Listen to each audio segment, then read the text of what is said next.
Di sebuah rumah anak yatim piatu pada hujung minggu, terdapat ramai remaja yang sedang berlatih silat di padang bersebelahan rumah tersebut.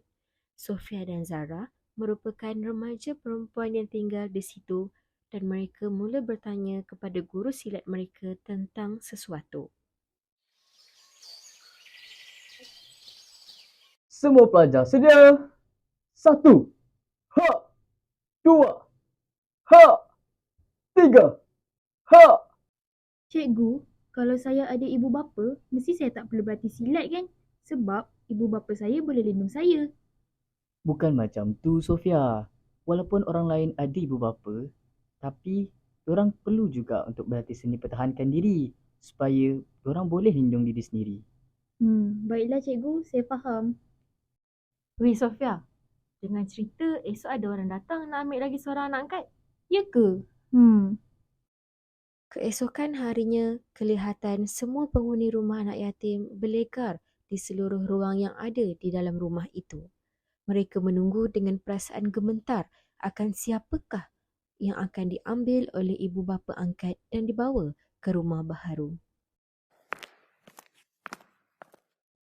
agak-agak siapalah yang akan dapat ibu bapa baru Saya pun kurang pastilah, tapi saya dengar pengetua dah arahkan cikgu untuk kemas dan susun dokumen orang tu, tapi tak tahulah siapa yang akan pergi. Kedengaran bunyi kenderaan masuk ke halaman rumah anak yatim tersebut. Seorang wanita keluar daripada kereta mewah dengan berpakaian mewah yang menunjukkan wanita itu seorang yang kaya raya. Sofia dan rakan-rakan hanya terpegun melihat wanita itu. Dan tanpa sedari, wanita itu melirik melihat Sofia dan terus bercakap dengan pembantu peribadinya yang mana dia mahu mengambil Sofia sebagai anak angkat. Baiklah Puan Aisyah, ni semua dokumen-dokumennya saya dah sertakan dalam satu fail. Bertuah Puan, Sofia ni memang rajin dan baik budaknya. Terima kasihlah kerana sudi untuk jaga dia. Tak ada apalah pengetua. Dari pintu masuk tadi, saya dah nampak dia. Saya boleh rasa yang dia ni budak yang baik dan sejuk mata memandang. Jadi saya pun berminatlah nak menjaga dia. Sekejap ya Puan, saya akan arahkan dia untuk bersiap dan kemas barang dan jumpa semua kawan-kawan dia. Nak ucap selamat tinggal lah, katakan. Baik pengetua, saya tunggu dia dalam rumah.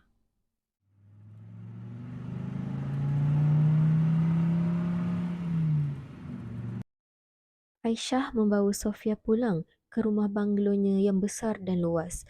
Namun, Sofia berasa aneh kerana rumah itu terletak jauh di dalam hutan dan mempunyai ramai pembantu rumah walaupun Aisyah tinggal seorang diri. Sofia, nanti dah masuk bilik, bolehlah kemas-kemas dulu. Kemudian rehat. Nanti ibu naik atas, borak-borak dengan Sofia lagi tau. Okey ibu, terima kasih tau sebab sudi ambil Sofia. Sofia bersyukur sangat. Sama-sama. Dah, pergi naik dulu. Rehat cukup-cukup tau. Baik ibu. Hai, ibu ganggu Sofia ke? Hai ibu, tak adalah, Sofia tak buat apa-apa pun. Okeylah, kalau macam tu, kejap lagi turun makan sebab makan malam dah siap. Lepas tu boleh tidur awal sebab esok nak sekolah. Sekolah? Ibu betul ni. Ya, betul. Ibu dah daftarkan Sofia dekat sekolah baru. Esok dah kena pergi tau. Wah, terima kasih ibu. Sebelum ni, semua belajar kat rumah je. Sebab cikgu yang ajar semua benda. Tak sangka dapat pergi sekolah. Yeay! Seronok ya. Dah, pergi turun makan dulu. Lepas tu kemas barang sekolah dan tidur awal. Okey ibu. Sofia bangun pagi dan berjumpa dengan ibunya di dapur. Dia berasa sangat gembira untuk memulakan sesi persekolahannya. Tak sabarnya nak jumpa dengan kawan baru. Besar ke sekolah tu ibu? Kamu pergi untuk belajar sahaja. Tak perlulah bersukaria sangat. Tapi saya mestilah nak buat kawan juga. Suka hati kamu lah. Di sekolah, Sofia memasuki kelas pertamanya. Selamat pagi semua. Cikgu nak kenalkan pelajar baru kelas kamu, Sofia. Sofia, sila perkenalkan diri kamu kepada rakan-rakan kamu. Assalamualaikum semua. Nama saya Sofia Sarah. Saya baru berpindah kat Rumah Putih kat hujung Jalan Melati. Rumah Putih Jalan Melati? Gini ke budak yang baru masuk rumah puaka tu? Mesti dia orang dia. Janganlah kita dekat dengan dia. Nanti tak tahulah apa jadi, hidup ke tak.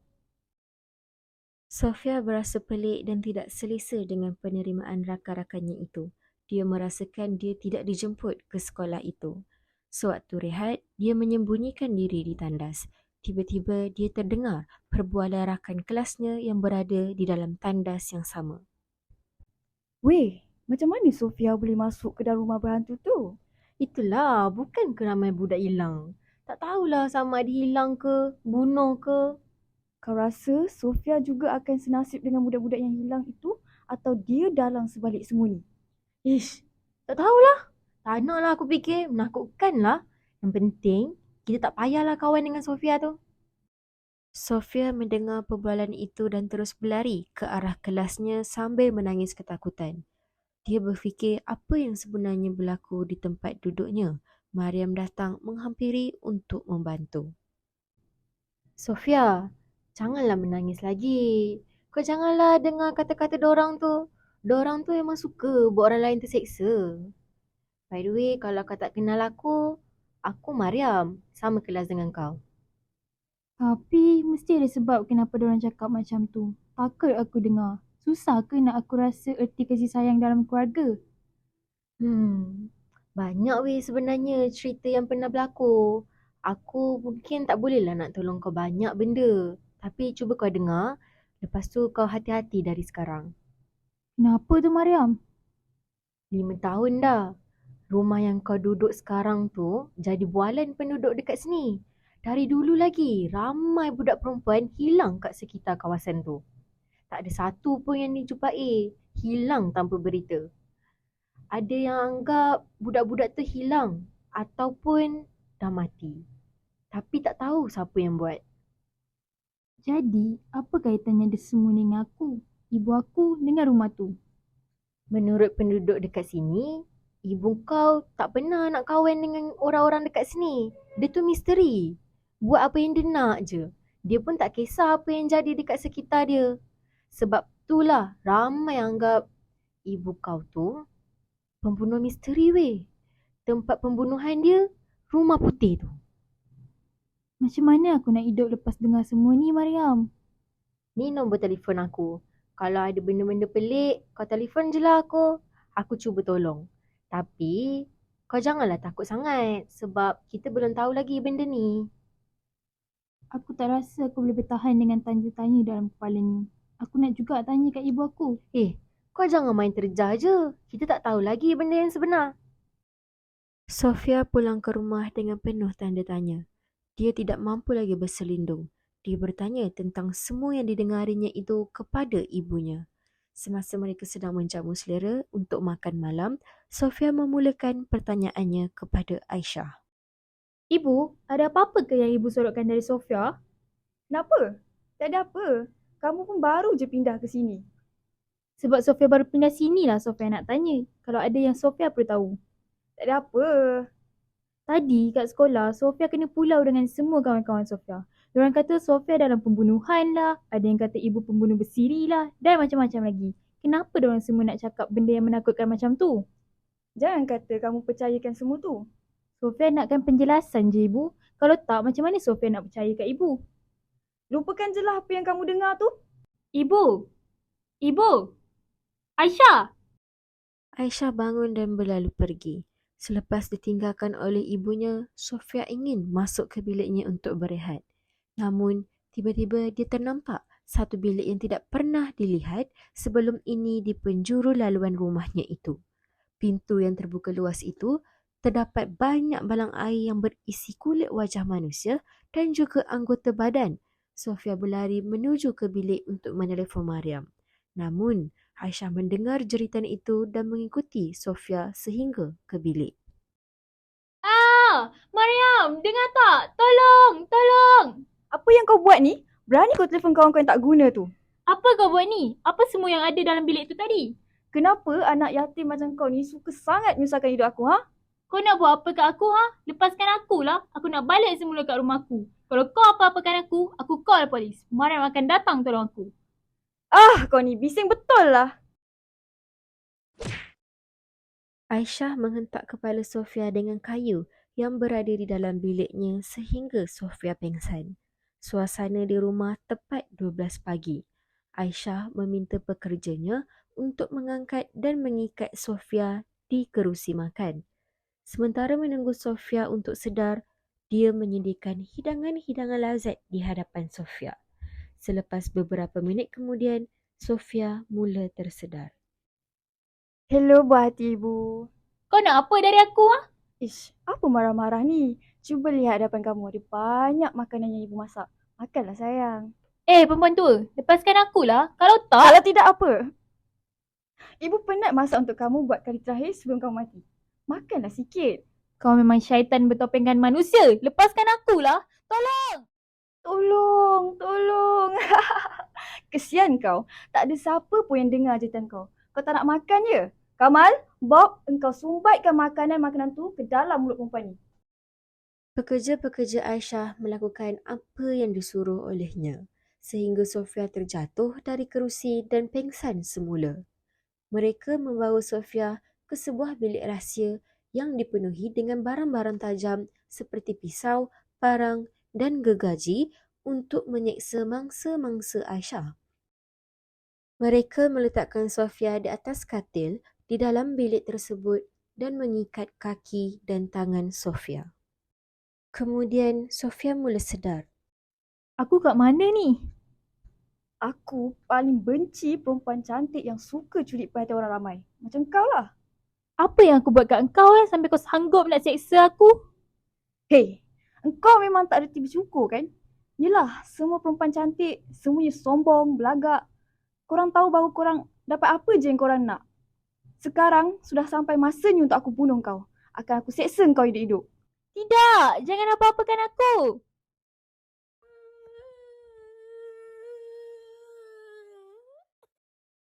Aisyah menarik rambut Sofia dan membotakkannya dengan kasar menggunakan mesin gunting rambut sehingga menyebabkan kulit kepala Sofia terluka dan berdarah. Namun apakan daya, Sofia tidak mampu berbuat apa-apa selain menjerit kesakitan. Kan semakin cantik anak ibu. Cuba anak ibu senyum. Tolonglah ibu, lepaskan Sofia. Tolonglah. Kenapa anak ibu ni degil sangat? Tanpa membuang masa, Aisyah mengambil pelayar dan mendekati Sofia yang terbaring dalam keadaan lemah. Lepaskanlah, lepaskan. Oh, kau tak nak dengar cakap aku Nah, rasakan. Aisyah mencabut satu persatu gigi hadapan Sofia menggunakan alatan tajam itu. Banyak darah yang mengalir daripada mulut Sofia. Sofia menjerit kesakitan sekuat hati. Namun jeritannya ditenggelami dengan ketawa Aisyah yang kemudiannya berjalan keluar daripada bilik rahsia tersebut. Sementara kejadian itu berlaku, Mariam yang berada di rumahnya terasa sangat bimbang akan rakan sekelasnya itu selepas Sofia menghubunginya untuk memberitahu sesuatu. Apalah yang terjadi dekat Sofia? Kenapa dia call aku Mesti ada benda yang jadi. Aku nak buat sesuatu lah. Mariam menjadi semakin risau. Tanpa membuang masa, Mariam mencapai basikalnya dan terus menuju ke rumah Sofia. Sementara Sofia di rumah sedang terbaring di atas katil dalam keadaan tidak bermaya dan cuba untuk melarikan diri setelah melihat Aisyah keluar daripada bilik tersebut. Sofia menjatuhkan badannya ke lantai untuk mengesot menuju ke pintu bilik rahsia itu. Sampai sahaja di pintu tersebut, Sofia cuba membuka pintu itu dengan menggunakan tangannya yang diikat. Semasa Sofia mencuba, kelihatan kelibat Aisyah muncul dari sisi gelap bilik rahsia tersebut, berjalan sambil menari diiringi muzik orkestra menuju ke Sofia. Anak ibu nak ke mana tu? Kenapa anak ibu tak mau dengar kata-kata ibu? Ibu mesti beri pengajaran supaya Sofia dengar cakap ibu. Aku sudah penat dengan kau, Sofia. Kau lihat ni. Tajam kan? Tapi aku tak tahu setajaman yang pisau ni. Anak ibu boleh tolong ibu tak? Jom, kita cuba ya. Aisyah meletakkan pisau bedah tersebut ke wajah Sofia dan perlahan-lahan dia menekan pisau bedah tersebut sehingga sedikit demi sedikit kulit di wajah Sofia terbuka. Banyak darah yang keluar dari luka tersebut. Tiba-tiba loceng rumah berbunyi. Aisyah menghentikan perbuatannya dan mengikat mulut Sofia dengan menggunakan sehelai kain. Kemudian berlalu pergi untuk melihat tetamu yang hadir. Assalamualaikum makcik. Sofia ada? Waalaikumsalam. Ada dekat bilik dia tu. Masuklah dalam dulu, Mariam. Mariam dihidangkan sama seperti Sofia, tetapi dia menahan diri daripada makan. Dia berpura-pura tenang sambil mendekati Aisyah untuk membincangkan mengenai Sofia. Makcik, macam mana dengan keadaan Sofia? Sebab dia dah lama tak datang sekolah. Saya nak bagi kerja sekolah ni dekat dia. Oh, dia ada dekat dalam bilik. Mariam nak jumpa dan cakap dengan dia. Nak? Saya nak jumpa dia. Lama sangat tak jumpa. Kalau macam tu ikut makcik. Nanti makcik bagi tahu Sofia. Mereka berpisah sementara Mariam menunggu Sofia. Tiba-tiba, Mariam berlegar-legar untuk mencari Sofia. Aisyah dari belakang memukul kepalanya. Lepaskan aku! Lepaskan Mariam! Wahai Sofia sayang ibu, prihatinnya dekat Mariam. Tapi dia takkan ganggu kita lagi. Mariam, bangun! Tolonglah bangun! Oh, sangat menyentuh hati. Tapi dah terlambat sayang. Nikmatilah masa ni selagi boleh. Aisyah mula ketawa dan dia mula terganggu. Sofia yang melihat keadaan Aisyah cuba melarikan diri dan melepaskan dirinya. Tali yang mengikat tangan Sofia sudah pun terlepas kerana kunci yang dibawa oleh Mariam. Dengan kekuatan yang masih ada, Sofia mencapai sebatang besi dan memukul kepala Aisyah dengan kuat sehingga menyebabkan Aisyah pula pingsan. Mariam pula tiba-tiba menyedarkan diri kerana pukulan yang tidak tepat sebentar tadi. Mariam, jom. Kita kena keluar dari sini. Sabar Sofia. Aku akan tolong kau. Kita boleh keluar dari sini. Mariam, aku tak boleh nak pergi jauh ni. Aku lemah sangat. Kuatkan diri Sofia. Kita cari jalan keluar sama-sama. Mereka memutuskan untuk berehat di bilik supaya dapat merawat Sofia dan membuat perancangan sebelum melarikan diri. Kita rehat kat sini dululah weh. Kita rawat dulu luka kau tu. Kita nak buat apa sekarang ni, Mariam? Aku takut sangatlah. Tak apa, walau macam mana sekalipun, kita mesti keluar punya dari sini. Aku akan cuba juga dapatkan bantuan polis. Kau hati-hati tau. Macam mana, Mariam? Aku dah call polis dah. Bantuan akan tiba. Tapi kita kena keluar sikit lah. Aku cubalah tolong papa kau. Baru sahaja mereka hendak melangkah kaki keluar dan mendapat sinar untuk melarikan diri, Aisyah menghayunkan sebatang kayu golf tepat ke arah kepala Mariam. Mariam terbaring dan darah di kepalanya keluar tidak berhenti. Secarik tenaga Mariam berpaut pada kaki Aisyah untuk memberikan ruang kepada Sofia untuk berlari. Mariam! Lari, Sofia, lari! Tanpa menoleh ke belakang, Sofia berlari meninggalkan Aisyah dan Mariam. Sofia sempat melihat jasad terkulai kawannya yang berlumuran darah itu. Sayang ibu nak lari ke mana tu? Aisyah dapat mengejar langkah Sofia dan Sofia mula panik. Dia mengambil satu langkah untuk mencapai pisau di depan matanya. Aku takkan pernah maafkan kau dan kau akan dapat hukuman yang setimpal dengan perbuatan kau. Tanpa teragak-agak, pisau ditusuk tepat ke leher Aisyah. Polis telah pun tiba dan Sofia bersyukur akhirnya dirinya selamat. Pihak polis memerlukan keterangan dari Sofia untuk membantu siasatan. Semuanya dalam keadaan yang terkawal, tapi saya perlukan keterangan cik untuk siasatan kes ini. Namun akhirnya polis hanya menemukan mayat Mariam dan tidak dapat menjejaki di mana beradanya Aisyah. 5 tahun selepas itu di tempat kerja Sofia. Puan, dompet puan terjatuh ni. Terima kasih, Sofia. Do you miss me as your mom? Pada malam itu, di dalam bilik misteri di sebuah rumah terpencil, Aisyah memakai topeng wajah Sofia di hadapan meja solek sambil bersenandung. Tiada siapa yang boleh menandingi kecantikan aku lagi. Aisyah kekal misteri dan Sofia tidak lagi berada di bumi ini.